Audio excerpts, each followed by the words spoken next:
আসসালামু আলাইকুম রহমতুল্লাহি ওবরকাতুহ। সম্মানিত দর্শক, মার্চ টু গোপালগঞ্জের যে রেশ, এটা কাটেনি। সমস্যা ক্রমশ ঘনীভূত হচ্ছে এবং এই যে মার্চ টু গোপালগঞ্জ উপলক্ষে গোপালগঞ্জ জেলাতে যা কিছু ঘটেছে এবং সেই সকল ঘটনার সঙ্গে যেভাবে কৌশলে সেনাবাহিনীকে জড়িয়ে দেওয়া হয়েছে এবং সেখানে গোলাগুলিতে, আইনশৃঙ্খলা রক্ষাকারী বাহিনীর গোলাগুলিতে সরকারি যে সূত্র, সেই সূত্র অনুযায়ী ৫ জন, বেসরকারি সূত্র অনুযায়ী কেউ বলছে ১০ জন, কেউ বলছে ১৯ জন যারা নিহত হয়েছেন। এ পর্যন্ত যাদেরকে মৃত বলে বা নিহত ব্যক্তি বলে চিহ্নিত করা হয়েছে, তাদের বেশিরভাগই নিরীহ সাধারণ জনগণ এবং তারা কেউ এখানে যুদ্ধ করতে এসেছিল, মারামারি করতে এসেছিল, ঢিল ছুঁড়তে এসেছিল, এমন কোনো তথ্য এবং প্রমাণ এখন পর্যন্ত পাওয়া যায়নি। সরকারের যে মদতপুষ্ট রাজনৈতিক দল, যেটিকে কিংস পার্টি বা রাজকীয় পার্টি বলা হয়, সেই এনসিপি, তারা জুলাই বিপ্লব উপলক্ষে বা জুলাই অভ্যুত্থান উপলক্ষে সারা বাংলাদেশের ৬৪টি জেলাতে পদযাত্রা শুরু করেছে। তারই ধারাবাহিকতায় হঠাৎ করে তারা গোপালগঞ্জে যে তাদের পদযাত্রা, সেই পদযাত্রাটিকে তারা মার্চ টু গোপালগঞ্জ, ইংরেজিতে তারা এটিকে রূপান্তরিত করে। ১। ২ নম্বর হলো যে তারা এই যে মার্চ টু গোপালগঞ্জ, এই সিদ্ধান্তটি হঠাৎ করে নেয়। এর কারণ হলো তারা বাংলাদেশের সকল জেলাগুলো যাবে এভাবে বলেছিল, কিন্তু গোপালগঞ্জ যাবে এই ধরনের সিদ্ধান্ত আমরা জানি না। দ্বিতীয়ত, হঠাৎ করে যখন তারা মার্চ টু গোপালগঞ্জ ইংরেজিতে বলল, অতীতে যেভাবে কমপ্লিট শাটডাউন এই ধরনের যাকে বলা হয় যুগান্তকারী তারা যে প্রোগ্রাম দিয়ে সফলতা লাভ করেছিল, তারই ধারাবাহিকতায় তারা মার্চ টু গোপালগঞ্জ দিল এবং তার সঙ্গে সঙ্গে তাদের সমর্থক এবং তাদের হেটার, যারা তাদেরকে ঘৃণা করে, তারা নানা রকম পক্ষে এবং বিপক্ষে গুজব ছড়াতে থাকলো। বলা হলো বঙ্গবন্ধুর মাজার ভাঙা হবে, এটা করা হবে, ওটা করা হবে ইত্যাদি, এবং তা নিয়ে একেবারে রীতিমতো গোপালগঞ্জ উত্তাল। যখন এরকম একটা পরিস্থিতি বা পরিবেশ তৈরি হয়, সেখানে সাধারণত অতীতকালে ১৪৪ ধারা জারি করা হয়। এমনকি সরকারি দল, যেমন ধরুন আওয়ামী লীগ এবং বিএনপি, তারা যখন পরস্পর মুখোমুখি অবস্থানে চলে যেত অতীতে, এবং পরিস্থিতি যখন দেখা যেত যে স্থানীয় প্রশাসন নিয়ন্ত্রণ করতে পারছে না, তো সেক্ষেত্রে বিএনপির ক্ষমতাকালীন সময়টিতেও দেখা গেল বিএনপি প্রশাসন বা সরকারি প্রশাসন ১৪৪ ধারা জারি করেছে। আবার আওয়ামী লীগের জামানাতে এরকম ঘটনা বহুবার ঘটেছে। কখনো বিএনপির সঙ্গে, কখনো নিজেদের দুটো দলের মধ্যে অন্তর্দ্বন্দ্ব যখন অনিবার্য হয়ে পড়ে এবং যেখানে আশঙ্কা করা হয় যে হতাহতের সংখ্যা অনেক বেশি হবে, সেখানে সাধারণত ১৪৪ ধারা জারি করে কোনো পক্ষকে সেখানে সমাবেশ করতে দেওয়া হয় না। তো গোপালগঞ্জে যে সমস্যা হয়েছে, যে সংঘাত হয়েছে, সংঘর্ষ হয়েছে, এবং এখনো পর্যন্ত এটা যে রেশ রয়ে গেছে এবং সারা বাংলাদেশকে যেভাবে ঝুঁকির মধ্যে ফেলে দিয়েছে, এটা প্রথমত গোয়েন্দা ব্যর্থতা। দ্বিতীয়ত, যদি গোয়েন্দা ব্যর্থতা না হয়, তাহলে এরকম একটি ঘটনা ঘটানোর জন্য গোয়েন্দাদের একটা চক্রান্ত এখানে ছিল।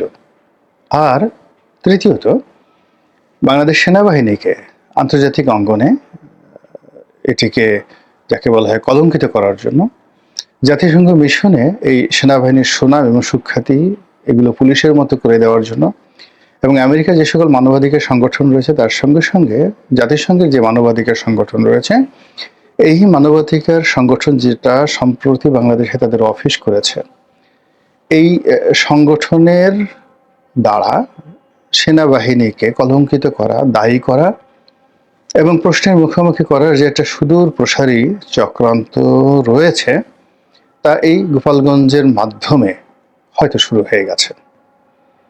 সেনাবাহিনী এটা কিভাবে মোকাবেলা করবে আমি এটা বলতে পারি না। এর কারণ হলো ইতিমধ্যে দুটো অ্যাঙ্গেল থেকে সেনাবাহিনীর বিরুদ্ধে চক্রান্ত হচ্ছে দীর্ঘদিন ধরে। সাম্প্রতিক সময় যদি আপনি ধরেন তাহলে রোহিঙ্গাদেরকে বা আরাকান আর্মিকে মানবিক করিডোর দেওয়া হবে এবং সেই মানবিক করিডোর জাতিসংঘের অধীনে মানবিক করিডোর দেওয়া হবে। মার্কিন সৈন্যরা বা জাতিসংঘের শান্তিরক্ষী বাহিনীরা সেটা তদারক করবে এবং আরাকান আর্মিদের কাছে বা আরাকানে বসবাসরত রোহিঙ্গাদের নিকট জাতিসংঘের সরঞ্জামাদি যাবে এবং গোপনে আমেরিকার অস্ত্র যাবে। এরকম একটা অবস্থায় সরাসরি সেনাবাহিনী সরকারের সিদ্ধান্তের বিরুদ্ধে রুখে দাঁড়িয়েছে, সঙ্গত কারণে আমেরিকার বিরুদ্ধে দাঁড়িয়েছে এবং এটা নিয়ে আমেরিকা মানে একেবারে সেনাবাহিনীর প্রতি যার পরনায় বিরক্ত। ফলে এই বাহিনীটিকে যে কোনোভাবে অ্যাবান্ডন করে দেওয়া, এই বাহিনীটিকে যে কোনো মূল্যে অবদমিত করে দেওয়া বা এর একটি কাউন্টার প্যারামিলিটারি গঠন করা বা একটি আলাদা বাহিনী গঠন করার ব্যাপারে ইতিমধ্যে কিন্তু তারা কাজ শুরু করেছে। আপনারা দেখেছেন যে জেনারেল নুরুদ্দিন খান, বাংলাদেশের খুবই জনপ্রিয় সাবেক সেনাপ্রধান, যার সঙ্গে একসময় বিএনপির ভালো সম্পর্ক ছিল, জামাতের সাথে তার খুবই পারিবারিক সম্পর্ক এবং তিনি বিএনপি জামাতের বাইরে আওয়ামী লীগের মন্ত্রী ছিলেন। তো এই ভদ্রলোক অতি সম্প্রতি একটা খুব গুরুত্বপূর্ণ তাৎপর্যপূর্ণ কথা বলেছেন যে বাংলাদেশের একটা কি বাহিনী যেন তিনি বলেছেন যে এরকম একটা বাহিনী আলাদা গঠন করা উচিত। তো সেই বাহিনী যদি গঠন করা হয়, যেটাকে রক্ষী বাহিনীর মতো যদি হয় বা বিপ্লবী বাহিনীর মতো হয় বা ধরুন ইরানের যে ওদের যে রেভলিউশনারি গার্ড, তো বিপ্লবী বাহিনী, তো সেরকম কিছু হয় তাহলে সেনাবাহিনীর আর অস্তিত্ব থাকবে না। 2 নম্বর হলো যে ভারত যেটা চাচ্ছে, সেই 1971 সন থেকে ভারত চাচ্ছে বাংলাদেশের সেনাবাহিনী না থাকুক এবং এই জন্য বঙ্গবন্ধুর উপর তাদের একটা চাপ ছিল এবং বিভিন্ন সময় তাদের যারা তাবেদার শাসক বাংলাদেশে এসেছে প্রায় সবার মাধ্যমে সেনাবাহিনীকে যেটা লজিস্টিক ভাবে দুর্বল করে দেওয়ার যে ভারতীয় মাস্টার প্ল্যান সেটা বাস্তবায়িত হয়েছে। যেভাবে মালদ্বীপে হয়েছে সেখানে হলো সেনাবাহিনী নেই, বা যেভাবে ধরুন সিঙ্গাপুরে সেনাবাহিনী নেই। তো ভারত মনে করে যে তাদের সঙ্গে যদি একটা সামরিক চুক্তি বাংলাদেশের সঙ্গে থাকে, বাংলাদেশের সেনাবাহিনীর যে বিশাল ব্যয় হয়, এই 2 লক্ষ বাহিনীকে লালন পালন করার কোনো দরকার নেই। এর 10 ভাগের 1 ভাগ টাকা যদি ভারতকে দেওয়া হয় তাহলে ভারত বাংলাদেশের যে কোনো প্রয়োজনে সৈন্য দিয়ে সহযোগিতা করতে পারে। তো এই যে চক্রান্ত, এগুলো তো চলছে, দীর্ঘদিন ধরে চলছে।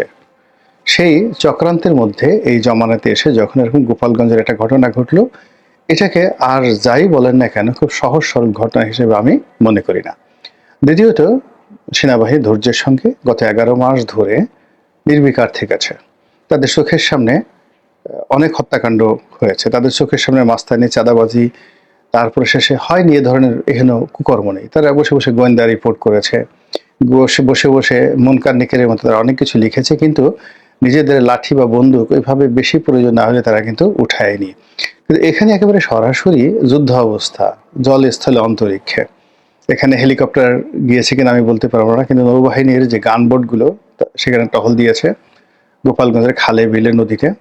আর সেনাবাহিনীর সর্বোচ্চ যে টহল সেটা সেখানে চলেছে এবং হঠাৎ করে সেনাবাহিনীর এই তৎপরতা হওয়ার পেছনে কারণ এবং তৎপরতা হওয়ার পরে যে উদ্ভূত পরিস্থিতি হয়েছে, সেই পরিস্থিতি নিয়ে আগামীতে দেশে এবং দেশের বাইরে কি কি বিপদ বিপত্তি আসতে পারে দেশের জন্য, সেনাবাহিনীর জন্য, সেটা নিয়ে আমাদের মনে হচ্ছে যে আলোচনা করা উচিত এবং খোলামেলা ভাবে। আপনারা জানেন যে গোপালগঞ্জের ঘটনা ভারতের পত্রপত্রিকা খুবই নেতিবাচকভাবে উপস্থাপন করেছে এবং গ্লোবাল মিডিয়া, আল জাজিরা থেকে শুরু করে ইউরোপ আমেরিকার বিখ্যাত বিখ্যাত মিডিয়াগুলো বাংলাদেশ সেনাবাহিনীর এই যে ক্র্যাকডাউন বা গুলি চালানো, এই জিনিসগুলো যেভাবে তারা প্রদর্শন করছে তা ইউনিট সরকারের জন্য এবং সেনাবাহিনীর জন্য খুবই, যাকে বলা হয়, বিব্রতকর। তো এখন এই গোপালগঞ্জের ঘটনা যা হলো তা থেমে যায়নি। কারফিউ দিয়েও সেখানকার পরিস্থিতি, আজকে যে ভিডিওটি করছি সেটা হলো জামাতের মহাসমাবেশ চলছে 19 তারিখ শনিবার এই সময়টিতে, এবং এখনো পর্যন্ত সেখানে 8 ঘন্টার জন্য বা 9 ঘন্টার জন্য বোধহয় কারফিউ শিথিল করা হয়েছে, কিন্তু এখনো কারফিউ চলছে। এর মধ্যে আওয়ামী লীগ নিষিদ্ধ তাদের ছাত্রলীগ সংগঠনটি পরিপূর্ণভাবে নিষিদ্ধ এবং তাদের রাজনৈতিক কর্মকাণ্ড নিষিদ্ধ। তারা হরতাল ডেকেছে 20 তারিখে, অর্থাৎ রবিবার দিন। এবং এই হরতাল নিয়ে সারা বাংলাদেশে এক ধরনের ক্রিয়া প্রতিক্রিয়া, মিশ্র প্রতিক্রিয়া লক্ষ্য করা যাচ্ছে। লোকজনের বক্তব্য হলো যে একটা হরতাল কিভাবে করতে হয় এবং হরতালের সহিংসতা করার ক্ষেত্রে আওয়ামী লীগের এবং তাদের ছাত্রলীগ, যেটা নিষিদ্ধ ছাত্রলীগ, তাদের যে পারঙ্গমতা রয়েছে, অতীতে তারা যে সফলতা দেখিয়েছে এবং যেভাবে তারা জ্বালাও পোড়াও করেছে এবং যেভাবে মানুষকে ভয় দেখিয়েছে এবং জাতিকে বাধ্য করেছে, এই সময়টিতে বাংলাদেশের অর্থনীতি যখন এরকম দুরবস্থার মধ্যে এবং পুলিশ যেখানে এখনো ঘুরে দাঁড়াতে পারেনি এবং জনগণের মধ্যে যেখানে ভীত সন্ত্রস্ততা রয়েছে এবং আওয়ামী লীগের লোকজন গত 11 মাসে যেভাবে একটা সুযোগের জন্য বিক্ষুব্ধ হয়ে আছে, তো সেক্ষেত্রে গোপালগঞ্জের মতো যদি অন্য কোনো জায়গাতে অন্য 10টি স্পটে বা 20টি স্পটে তারা সুযোগ পায়, আওয়ামী লীগের যারা লোকজন আছে সেখানে তারা সর্বনাশের যে মহা সমারোহ শুরু করবে, সেটি সামাল দেওয়ার ক্ষমতা বাংলাদেশে কোনো আইন শৃঙ্খলা রক্ষাকারী বাহিনীর নেই। ধরুন গোপালগঞ্জে তারা পূর্ব ঘোষণা দিয়ে এই কাজ করেছে, এই জন্য সেনাবাহিনী ব্যাপক প্রস্তুতি নিয়েও যারা গেছেন তাদেরকে প্রোটেকশন দিতে পারেননি। ফলে সেনাবাহিনী এখানে সব কিছু হারিয়েছেন, জনগণের বিশ্বস্ততা, নির্ভরতা, আন্তর্জাতিক যে তাদের ইন্টিগ্রিটি সেটা হারিয়েছেন। তারা আওয়ামী লীগের গালি খাচ্ছেন, বিএনপির গালি খাচ্ছেন, জামাতের গালি খাচ্ছেন এবং একই সঙ্গে যাদেরকে তারা একেবারে এত ঝুঁকি নিয়ে রক্ষা করেছেন, সেই যে সেনাবাহিনীর যে সাজোয়া যান, যেটিকে আমরা সাধারণ ভাষায় ট্যাঙ্ক হিসেবেই বলে থাকি, যদিও ওগুলো ট্যাঙ্ক না, অন্য গাড়ি, তো সেই সাজোয়া জানে করে তাদেরকে যেভাবে ওখান থেকে সরিয়ে আনা হয়েছে, এত কিছুর পরেও কিন্তু এনসিপির অর্থাৎ রাজকীয় পার্টির যারা কর্তা ব্যক্তি তারা অভিযোগ করেছে যে ওখানে পুলিশ, সেনাবাহিনী বা সিভিল অ্যাডমিনিস্ট্রেশন যথাযথ দায়িত্ব পালন করেননি এবং জনগণকে তাদের উপর লেলিয়ে দেওয়ার জন্য ওখানে যে চক্রান্ত হয়েছে সেই চক্রান্ত ওখানকার অ্যাডমিনিস্ট্রেশন আগের থেকে জানতো এবং যদি তারা চাইতো তাহলে এটা মোকাবেলা করতে পারতো অথবা এটা অ্যাভয়েড করতে পারতো, যেটা তারা করেনি। এবং এজন্য এই যে তরুণদের দল বা তারুণ্যের দল বা রাজকীয় দল বা কিংস পার্টি, তারা আবার গোপালগঞ্জে রাজনৈতিক সমাবেশ করার হুমকি দিয়েছে। তারা বলেছে যে এবার শুধুমাত্র আমরা শুধু গোপালগঞ্জ শহরে যাব না, গ্রামে গঞ্জে মাঠে ঘাটে আমরা যাব এবং সেখানে মুজিববাদের কবর আমরা রচনা করব। এখন আমি আমার যে ক্ষুদ্র বুদ্ধি, যতটুকু আওয়ামী লীগের রাজনীতি করেছি, বাংলাদেশের রাজনীতি করেছি, আসলে আমি কখনো মুজিববাদ খুঁজে পাইনি। এমনকি গোপালগঞ্জের মানুষ মুজিববাদ কি বলতে পারবে না। শেখ হাসিনাকে যদি জিজ্ঞাসা করা হয় যে মুজিববাদ বলতে আসলে কি বোঝায়, শেখ মুজিবের মতবাদটা কি, তার কি কোনো আলাদা মতবাদ ছিল, যেমন লেলিনবাদ, মার্কসবাদ, তারপরে শেষে মাও সেতুংবাদ, এরকম অনেকগুলো বাদ আছে না, তো এরকম শেখ মুজিবের বাদটা কি আমি এটা জানিনি। কিন্তু আমাদের তরুণরা তারা এই আবিষ্কার করে ফেলেছে যে আওয়ামী লীগের শক্তিমত্তার পেছনে বা তারা যে ঐক্যবদ্ধ রয়েছে এটার পেছনে মুজিববাদ রয়েছে, কাজে এই মুজিববাদকে কবর দিতে হবে। আর কবর দেওয়ার জন্য তারা শুরুটা করেছে মুজিববাদ কবর দেওয়ার এই স্লোগানটি গোপালগঞ্জ থেকে, এবং সেখানে গোপালগঞ্জ থেকে তারা ফিরে এসে সারা বাংলাদেশে অন্যান্য যে জায়গাগুলোতে গিয়েছে, নারায়ণগঞ্জ গিয়েছে, তারপরে খুলনাতে গিয়েছে, ফরিদপুরে গিয়েছে, রাজবাড়িতে গিয়েছে, সেখানেই তাদের প্রথম স্লোগান ছিল এই বাংলায় মুজিববাদ থাকবে না, মুজিববাদ মুর্দাবাদ, মুজিববাদকে কবর দিতে হবে। এবং এই কবরটির একেবারে ফাইনাল যে একেবারে কবর দেওয়া, এটা তারা আবার সেই গোপালগঞ্জ গিয়ে, গ্রামে গঞ্জে গিয়ে তারা এই কবর রচনা করতে চাচ্ছে। তবে তারা যেটা করতে চাচ্ছে সেটি হলো গোপালগঞ্জের মানুষকে আপন করে নিতে চাচ্ছে। তারা মুজিববাদকে কবর দিবে কিন্তু গোপালগঞ্জের মানুষকে তারা আপন করে নেবে, তাদের মগজ ধুলাই করার চেষ্টা করবে, তাদেরকে বোঝানোর চেষ্টা করবে। এখানে যারা তরুণ রয়েছেন তারা গোপালগঞ্জের সর্বস্তরের মানুষের মধ্য থেকে যেন মুজিব প্রীতি চলে যায়, মুজিবের মতবাদ চলে যায়, আওয়ামী প্রীতি চলে যায়, এটা যে একটা জঙ্গি দল, একটা সন্ত্রাসী দল, এই জিনিসগুলোকে তারা সুন্দরভাবে বুঝিয়ে সুঝিয়ে তারা গোপালগঞ্জ বিজয়ের জন্য তারা সহ তাদের যারা মুরব্বী রয়েছেন, পীর রয়েছেন, মুর্শিদ রয়েছেন, সবাই সম্মিলিতভাবে এখন প্রচার চালাচ্ছেন, প্রোপাগান্ডা চালাচ্ছেন। তো সেই প্রচার এবং প্রোপাগান্ডার প্রেক্ষিতে যদি আগামী দিনে তারা আবার গোপালগঞ্জ যায়, তাহলে সেখানে কি হতে পারে, অথবা তার আগে, অর্থাৎ তারা ভবিষ্যতে যাবেন এবং তার আগে ইভেন টুমরো, এই যে হরতাল, গোপালগঞ্জে যে ঘটনাটা ঘটলো, এই হরতালের মাধ্যমে আওয়ামী লীগ আসলে বাংলাদেশকে কি মেসেজ দিতে চাচ্ছে, তারা কি করতে চাচ্ছে। ওখানে দিল্লিতে বসে শেখ হাসিনা যে গর্জন করছেন, ছাত্রলীগের সভাপতি সাদ্দাম সাহেব যে গর্জন করছেন, ছাত্রলীগের সাবেক সভাপতি, আওয়ামী লীগের সাধারণ সম্পাদক জনাব ওবায়দুল কাদের, তিনি যে হুমকি দিচ্ছেন, সেটি আসলে কতটা বর্ষণ করবে, এটা এই যে আগামীকাল অর্থাৎ 20 তারিখে তারা যে হরতালটি দেখেছে, এই হরতালের মাধ্যমে এটি প্রদর্শিত হবে। যদি তারা এই হরতালটিতে সফল হয়, তাহলে জনাব নাহিদ এবং তাদের যারা সঙ্গী সাথী রয়েছেন এনসিপির, তাদের গোপালগঞ্জে যাওয়াটা আসলে খুবই দুরূহ হয়ে যাবে এবং সেনাবাহিনী সঙ্গতের কারণে দ্বিতীয়বার ঝুঁকি নেবে না।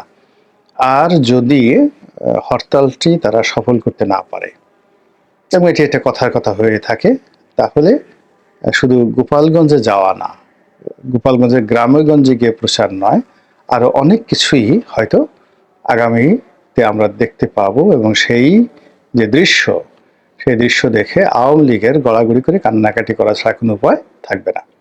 মহান আল্লাহ আমাদের সবাইকে হেদায়েত দান করুন এবং হেফাজত করুন। আসসালামু আলাইকুম ওয়া রাহমাতুল্লাহি ওয়া বারাকাতুহু।